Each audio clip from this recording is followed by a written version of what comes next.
There's a common caricature that's put on the internet of people who live with their parents quote-unquote too long, and this originates largely from the United States side of things. This isn't a prevailing stereotype in many parts of Europe, and definitely not Asia, where in Asia the kids take care of their parents as they age and take up the household as they would as an adult. But the United States has this particularly individualistic way of looking at children, people who were born by their parents and eventually grow into adults. As soon as you're 18, that's when you have to kick things into gear and leave the home. And I think this is a particularly toxic way of looking at things, for one, because a lot of people who are 18 have no idea what they want to do in college. Like, if you told me, Star, what do you want to do in college? I'd have no idea what to tell you. I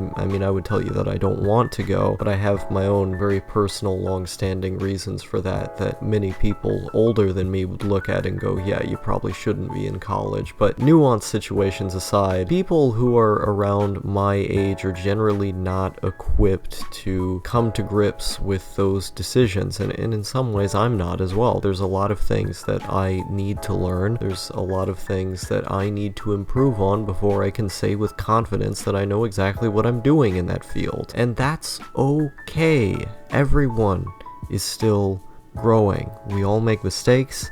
We all have many, many things that we need to learn. And this idea that the moment you're an adult, you just sort of have to pick yourself up by your bootstraps and fix everything is a bit strange, because for all that time you were living with your parents, they were providing for you, you were just in education. I mean, I can look at my own situation and say I've had a bit more, well, quite a bit more responsibility than other people in a number of situations where me and my mom were dirt poor going across the entire country. I had to take care of much of her finances when she would let me. I had to go out and constantly look for a job in the pouring wind and cold and rain without the proper clothes and everything. Every single day I woke up, I went to go look for a job, and I just did that over and over again. I met all kinds of people doing that, volunteering and stuff as well. So I've been in the driver's seat a number of times. I've been in a position of adult responsibility. I've had a lot of experiences, and a lot of that was due to poverty and particularly unique experiences that I grew up in. So I can tell you a lot of stories. I have a lot of stories to tell because of that, but most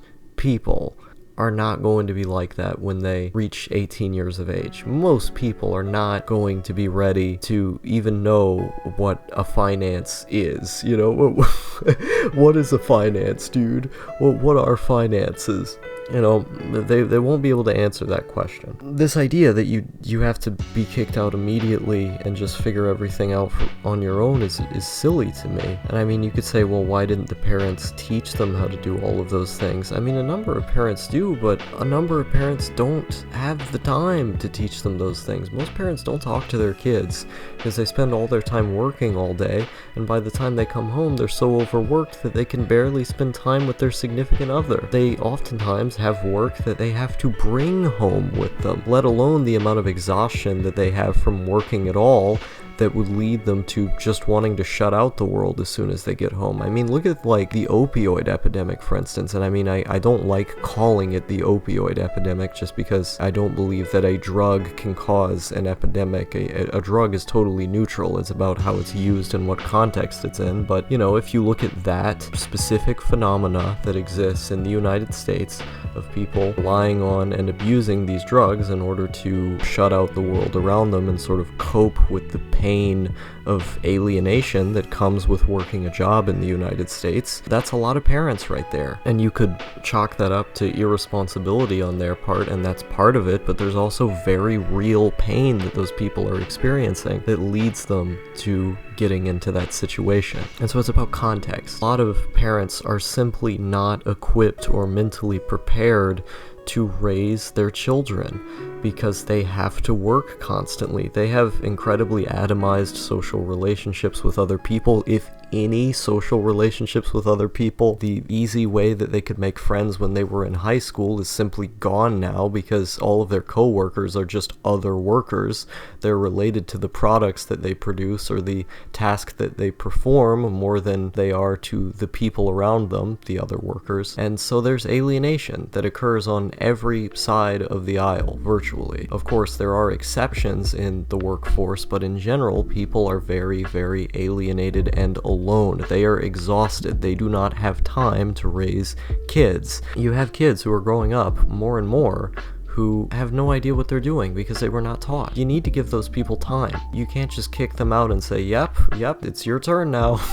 You gotta go figure out everything you gotta figure out. I think where a lot of NEETs are coming from who are in their early 20s or in their late teens, like myself, where we're coming from is a place of just not knowing what to do, just not being ready. I mean, if you kicked me out, I literally planned to become homeless this year, but that's not really going to work out the way it was going to because coronavirus being what it is. If you kicked most of us out, we would have no idea what to do. I'm in a unique situation, but most people are not like me. And so it's about context. You always have to consider these things from the point of the context that they come from. It's weird. It's weird that you hear this argument from people all the time of like, why do you still live with your parents when you're 20 years old? It's like, because I'm not ready to leave and this kind of thing. But even barring that, just getting rid of that whole example of people who are still learning, they may be going to school, they may be getting ready to go to school. Let's say they go to college when they're 21 or something. Just get all of that out of your head. I already did and said that example. You already know why the people who shame those people are wrong. What about people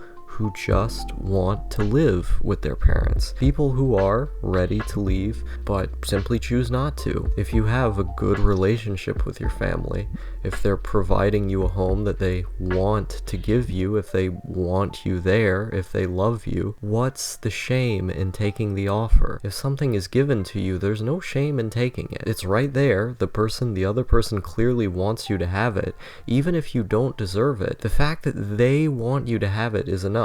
I've refused a number of things that I've been offered before on the grounds that I thought it was too much to give me. I just felt bad taking it. There was a bit of guilt there. But that's just me. That's just the product of my own head. You shouldn't feel that way. I know logically I shouldn't feel that way because the other person genuinely wants to give me that thing. But I feel that way anyway because society sort of induces this systemic humility that like everyone must feel humble and refuse good things at every turn.